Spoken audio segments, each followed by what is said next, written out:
안녕하세요. 유톡TV입니다. 여러분의 소중한 구독과 좋아요는 저희에게 큰 힘이 됩니다. 요즘 부동산 시장, 특히 경매 쪽 흐름이 심상치 않습니다. 언뜻 보면 가격이 회복된 것 같기도 한데 막상 들어가 보면 여전히 찬바람이 솔솔 불고 있거든요. 오늘은 그 중에서도 마포 아파트 경매 시장 이야기를 중심으로 요즘 경매 시장이 어떤 분위기인지 그 안에 어떤 신호가 숨어 있는지 찬찬히 풀어드릴게요. 자, 일단 숫자부터 살짝 짚고 넘어갈게요. 2025년 5월 기준으로 서울 아파트 경매 매각가율이 평균 96.5%까지 올라갔다고 해요. 이게 무슨 뜻이냐면 감정가가 10억이면 낙찰가가 평균 9억 6,500만 원이라는 소리죠. 이 수치는 무려 3년 만에 최고치라고 합니다.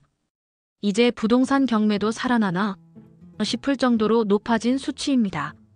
그런데요, 진짜 중요한 건 따로 있습니다. 이렇게 낙찰 가격은 높아졌는데 정작 낙찰된 거는 전체의 40%밖에 안 된다는 거예요. 10건 중 6건은 유찰됐다는 뜻이죠. 그럼 이건 무슨 상황일까요?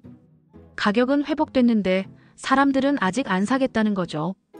특히 마포구는 평균보다도 더 극단적이었어요. 매각가율은 113.7%나 됐는데 매각률은 고작 14.8%. 10건 중 8건 넘게 유찰된 겁니다. 용산구도 송파구도 비슷한 흐름이었고요. 강남구와 종로구처럼 낙찰률이 높은 곳도 있지만 전체적으로 보면 신중한 탐색전이 계속되고 있다는 느낌이에요. 왜 이런 온도차가 생겼을까요? 요즘 시장 분위기를 보면 두 가지 흐름이 교차하고 있습니다.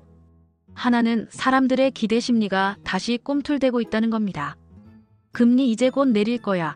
서울은 역시 땅값이 안 떨어져 이런 인식이 퍼지면서 입지가 괜찮은 매물엔 사람들이 몰리기 시작했어요. 그러다 보니 일부 단지는 감정가보다 더 비싸게 낙찰되기도 했습니다. 하지만 또 다른 한편에서는 여전히 경계심이 짙어요. 경매는 일반 매매보다 훨씬 복잡한 구조라서 단순히 싸다고 덜컥 사면 큰일 날 수 있거든요. 권리 분석, 거주자 명도, 세입자 상황, 하자, 문제, 공시지가와의 갭 등 정말 따져야 할 게 많습니다. 한마디로 고수용 시장인 거죠. 그래서 지금은 눈치 싸움이 아주 치열하게 벌어지는 시기예요. 누가 먼저 들어가서 진짜 괜찮은 매물을 선점하느냐, 아니면 성급했다는 소리를 듣느냐, 그 갈림길에 서 있는 겁니다. 특히 주목할 만한 건 감정가 대비 낙찰가가 높다고 해서 무조건 좋은 투자처는 아니라는 점이에요. 지금처럼 금리 방향도 오락가락하고 정부의 규제, 완화나 공급 계획도 아직 뚜렷하지 않은 시점에서는 더더욱 그렇습니다.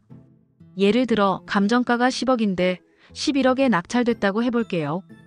그럼 낙찰받은 분은 당연히 그만한 가치가 있다고 믿고 들어간 거겠죠. 그런데 나중에 리모델링 비용이 억 단위로 추가된다거나 세입자 명도에만 1년이 걸린다면 그땐 이야기가 달라집니다. 감정가보다 높게 샀다는 그 자체가 위험 신호가 될 수도 있다는 겁니다. 지금은 전체적인 시장 분위기를 보면 허수와 진짜 매물이 뚜렷하게 갈리는 시기입니다. 사람들도 그걸 알아서 예전처럼 무작정 쓸어 담기보다는 딱 내가 원하는 조건에 부합하지 않으면 선뜻 손을 안 대는 거예요. 그래서 어떤 아파트는 눈 깜짝할 새에 낙찰되고 어떤 곳은 2번, 3번 계속 유찰되는 거죠. 이런 상황에서 우리가 할 수 있는 건 단 하나예요. 신중하게, 꼼꼼하게 따져보는 것.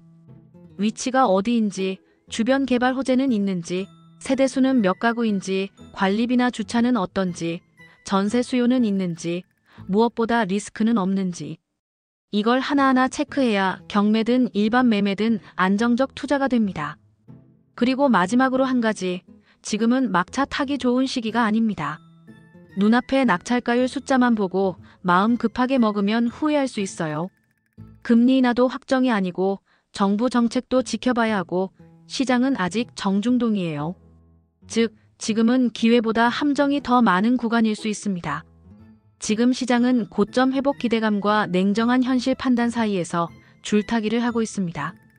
언젠가는 방향이 한쪽으로 확 꺾이겠지만 지금은 그 직전의 경계 구간인 셈이죠. 이럴 땐 남들보다 먼저 움직이는 것보다 남들보다 덜 후회하는 쪽을 택하는 게 현명한 선택일지도 모르겠습니다. 감사합니다.